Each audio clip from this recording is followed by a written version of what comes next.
simple present حال ساده.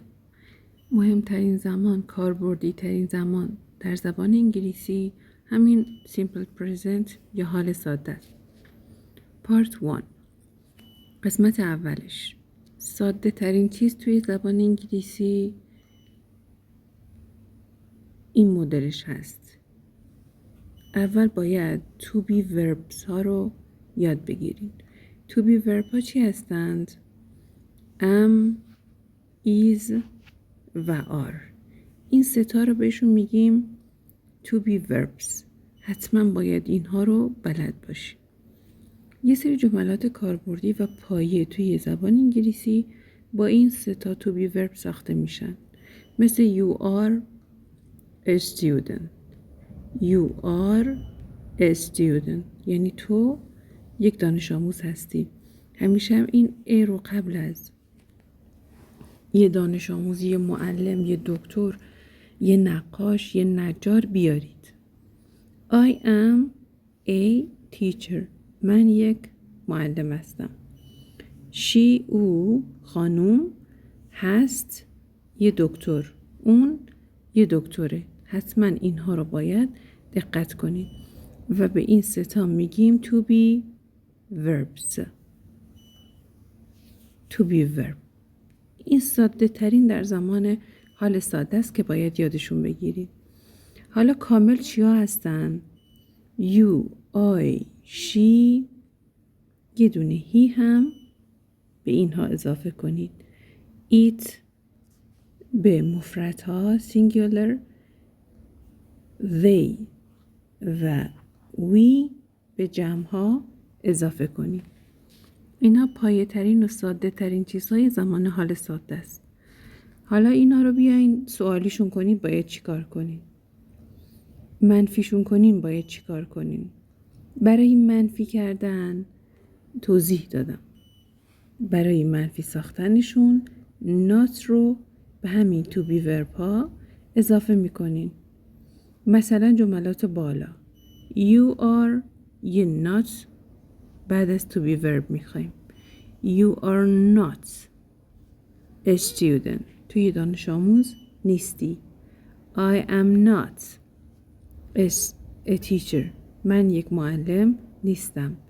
She is not a doctor. اون خانوم یه دکتر نیست. به همین سادگی not رو به to be verb ها اضافه کنید. این میشه حالت منفی ساختن که برای همه‌شون باید انجام بشه. خودتونم میتونید یه مثال هایی رو انجام بدین از اینها. این منفی ساختن و حالت خبری جمله ها بود. برای سوالی کردن باید چیکار کنین؟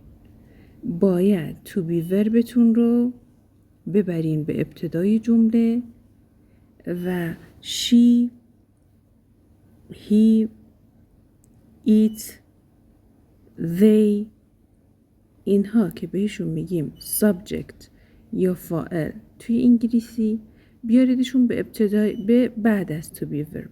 در حالت عادی این subject ها اول هستند و بعدش اضافه میشن و بعدش to be verb داریم. یه subject، یه to be verb.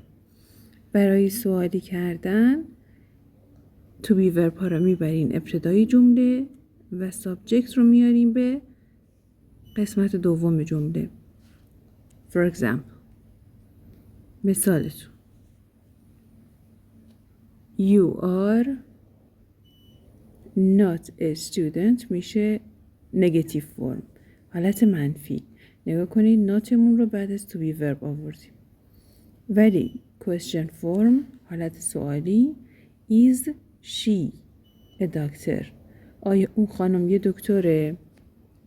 مدل am I کمتر استفاده میشه ولی پرسیده میشه توی فیلم ها، توی موسیقی ها داریم. Am I a teacher؟ آیا من یک معلمم؟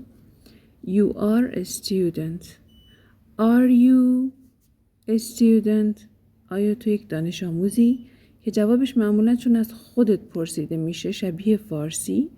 تو یک دانش آموز هستی میگیم Yes I am. بله عین فارسی. بله من یک دانش آموز هستم. این پارت اول سیمپل پرزنت یا زمان حال ساده است که سوالی شدن اما ایز و آر داره و پارت دوم کاملا متفاوت تر از پارت اول هست. پایه‌ای ترین چیزها در زمان حال ساده همینایی است که باید بلد باشین. اینا رو بلد باشین، بقیه ساختارهای زمانها رو هم به شکل خیلی خوبی حتما یاد خواهید گرفت.